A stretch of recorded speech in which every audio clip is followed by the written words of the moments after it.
Hi all అందరూ ఎలా ఉన్నారు? నేనైతే బాగున్నాను. మీరు కూడా బాగున్నారని అనుకుంటున్నాను. ఈ వీడియో ఏంటంటే మిల్ మేకర్ మసాలా అనుకోవచ్చు. లేదంటే మిల్ మేకర్ పకోడీ అనుకోవచ్చు. కొంచెం హెల్తీ స్టైల్‌లో అనమాట.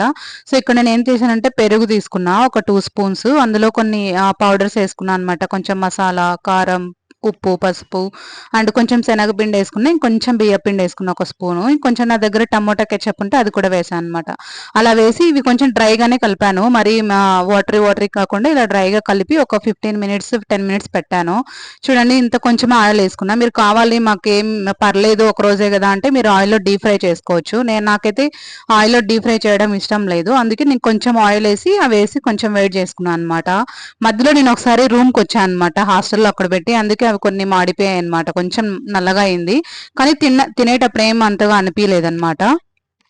ఇంకా కొంచెం కలుపుతూనే ఉండాలి. ఎందుకంటే ఆహ్, చిన్నగా ఉన్నాయి గదా! అవి త్వరగా మాడిపోతాయన్నమాట. సో, మీరు కొంచెం చూసుకొని కలుపుకుంటూ ఉండాలి. నేను అలాగే 2 సార్లు మగ్గుతాయిలే బాగా క్లోజ్ చేసి పెడితే అని జెప్పి పెట్టాను. అందుకే అక్కడక్కడ కొన్ని మాడిపోయాయన్నమాట. మీరు మాత్రం అలా చేయకండి. చూసుకుంటూ అప్పుడప్పుడు కలుపుతూ ఉండండి. సో, ఇదైతే నాకిలా వచ్చింది. తింటే చాలా బాగా అనిపించిందన్నమాట. సో, నేను ఫస్ట్ టైమ్ ట్రై చేశాను. నాకైతే చాలా బాగా కుదిరింది. మీరు కూడా ఒకసారి ట్రై చేయండి. ఏదైనా స్టార్టర్‌గా సాటర్‌డే ఎప్పుడైనా తినడానికి వెజ్‌కైతే సూపర్‌గా ఉంటది. Thank you. ప్లీజ్ సబ్స్క్రైబ్ చేసి సపోర్ట్